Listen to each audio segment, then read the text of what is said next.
এখন হাতত মোবাইল, আনখন হাতত 3 বছৰীয়া সন্তান ভৰিৰে সাঁতুৰিছে, যুঁজিছে সাগৰৰ সৈতে। এনে ঘটনাৰ পুনৰাবৃত্তি নহওক, সকলোৱে সেয়াই বিচাৰিছে। কেতিয়াবা যদি বিমান দুৰ্ঘটনা, কেতিয়াবা মাছ সাগৰতে জাহাজত অগ্নিকাণ্ড।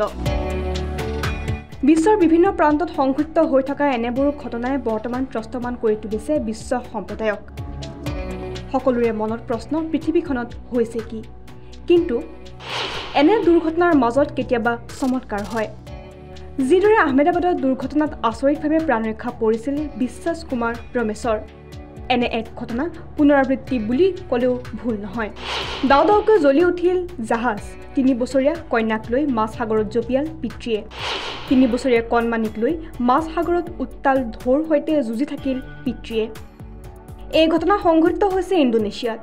খবৰ অনুসৰি ইণ্ডোনেছিয়াৰ উত্তৰ চুলাবেছিৰ টালিছে দ্বীপৰ সমীপত এখন যাত্ৰীবাহী জাহাজত অগ্নিকাণ্ড সংঘটিত হয়। যাত্ৰীসহ মানাডোলৈ যোৱা ইণ্ডোনেছিয়াৰ জাহাজখনৰ জুইৰ সূত্ৰপাত হোৱাৰ লগে লগে প্ৰাণৰ মমতাত মাছ সাগৰত জঁপিয়ালে 568গৰাকী যাত্ৰীয়ে।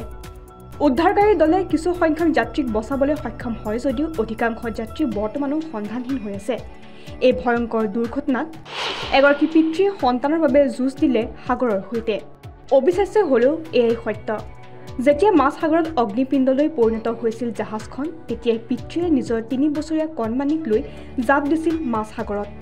সাগৰৰ উত্তাল ঢৌৰ মাজত কণমানিজনী যাতে উত্তেজিত নহয়, তাৰ বাবে এখন হাতত মোবাইল লৈ কণমানিজনীক নিচুকাই মাছ সাগৰৰ পৰা পাৰলৈ আহিল। সম্প্ৰতি এগৰাকী পিতৃৰ এনে সাহসক চেলুট দিছে প্ৰতিজন অভিভাৱকে।